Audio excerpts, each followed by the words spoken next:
Welcome to 5 at 5. It's the penultimate 5 at 5 of 2023, and I'm glad it's not the final one because we've got a chance on the 31st of December, Fulham away, to end 2023 on a high. Yes, it has been a year where we haven't won a trophy, but we have seen our team come a long, long way, and now we are definitely one of those clubs that are in with a real chance of doing some great things and winning some important silverware. So, Fulham away, 31st of December. I'm hoping that's going to be a much better occasion. But for now, we're discussing a damaging defeat. Arsenal 0, West Ham 2. Let's get into my 5 at 5. Number 1, touches in the opposition box. Arsenal set some records yesterday, and unfortunately they're not good ones because we didn't score. For all of the touches we had in the box, we didn't score. And at halftime, we had 38 touches in the opposition box at halftime. That's more than any team has managed in any game against any club this season. But we didn't score. At the end of the game, we broke another record. 77 touches in the opposition box without scoring. That is a record that goes back until 2008-2009. That was the last time a team had more than 77 touches in the opposition box without scoring. Arsenal setting records even when we lose. Trying to find a positive spin, but it's not positive. That much action in the box and not even scoring, not even really testing the opposition keeper, really poor. Number 2, big chances missed. Different outlets reported differently. I've seen that we had 5 big chances missed. Some will say 4, 5 big chances missed anyway is what I'm going with. And we missed every single one of those big chances. I mean, that is really poor. What annoys me as well is that I don't even feel like we really worked Areola either. So a really poor display in front of goal for Arsenal yesterday. And with those 5 big chances missed, it made me think, I wonder where we rank in the league table of big chances missed. Because in one sense, you want to rank highly in that table purely because it means you're creating chances. Ideally, always, you'd create loads and loads of chances, never miss a big chance, so still be at the bottom of the table. I found Arsenal were 12th in that table. And it's not a table you want to be top of because that means you're missing loads and loads of big chances. But perhaps if you're too far down that table, it might mean you're not creating enough big chances. Arsenal were 12th, meaning we're sort of mid-table. And I'm sure we are creating enough big chances, we're just not converting enough. What needs to change to make sure Arsenal improve that? We can't go on missing chance after chance after chance.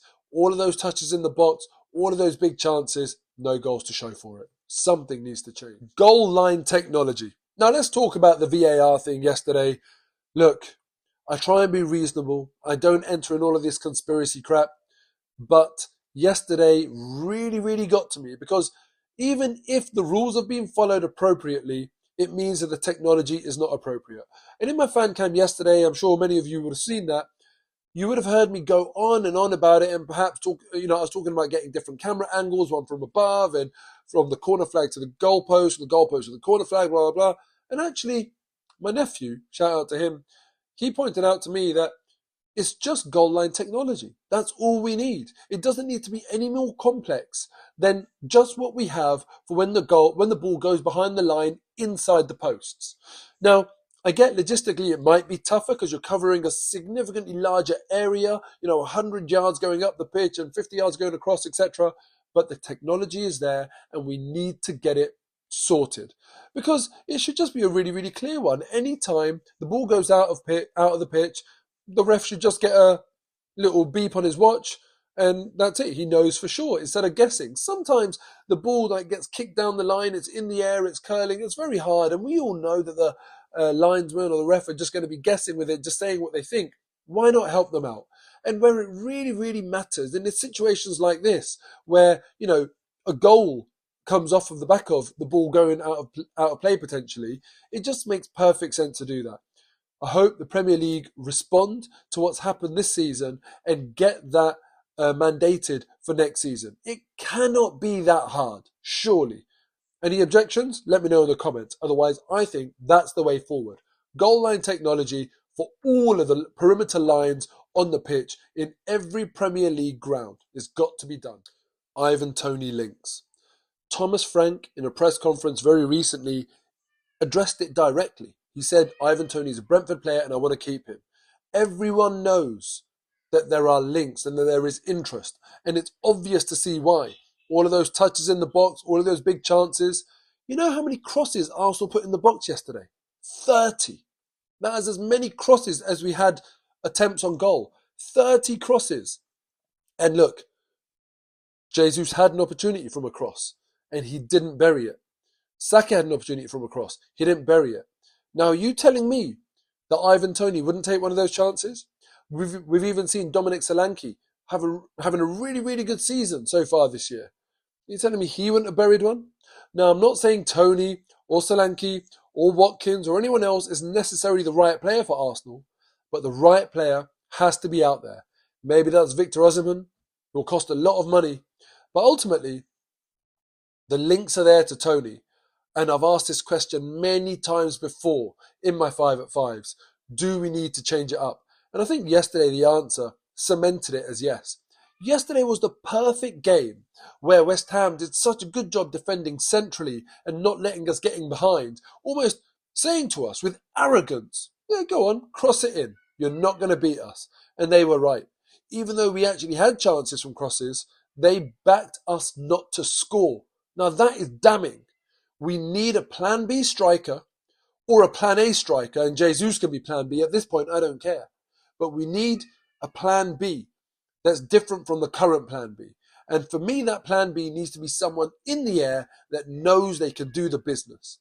Mikel Arteta yesterday said, if we don't score in 30 shots and we have to do 50 or 60. And I disagree with that. I don't want to do the same thing over and over and over again. 30 crosses, 30 attempts, 8 shots on target. That should all be enough to score a few goals. But it wasn't. Which tells me we need a different type of striker. Let me know if you agree in the comments below. And put your choice of striker in the comments below as well. And the last thing I'll mention on this is that of our starting attack being Saka, Martinelli and Jesus, there are 6 players in the Premier League that have scored as many or more goals than the combined total of our front 3 this season. 6 players just themselves have got as many or more goals than our 3 attackers. Obviously excluding Ødegaard from this, who you could say is an attacker, but he's also much of a tempo setter. So I'm looking at our real forwards, Martinelli, Saka and Jesus. I mean, that tells its own story. Something needs to change from an attacking sense for Arsenal. Number 5, and I'm going to end this with a message of support. Back the boys. Now listen, it doesn't mean that we can't ask for change and we can't ask for improvements, but no matter what, even if we don't get them in January, back the boys, because we are well in the mix.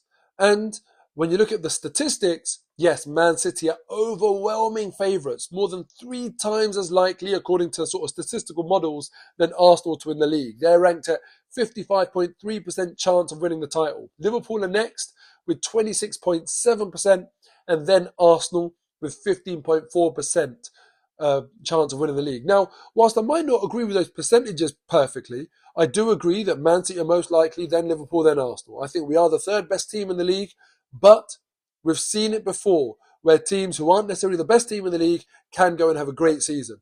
That's what we need to go and do. And if we get reinforcements in January, it'll only increase our chances. Out of interest, who's number 4 in that ranking for Premier League winning potential? Don't be silly, not Tottenham. It's Aston Villa with 2.2. And our pointless neighbours down the road have a 0.3% chance of winning the league. And even that's generous, because that probably doesn't take into account the Spursy mentality that exists within that squad. Anyway, back the boys. It's going to be an amazing title run-in, because in Premier League history, only twice at this stage of the season has there been a narrower gap between 1st and 5th. So people are dropping points. It's a really competitive league and no one team is running away with it, which means it's up for grabs for anyone. And hopefully Arsenal are the ones that grab it.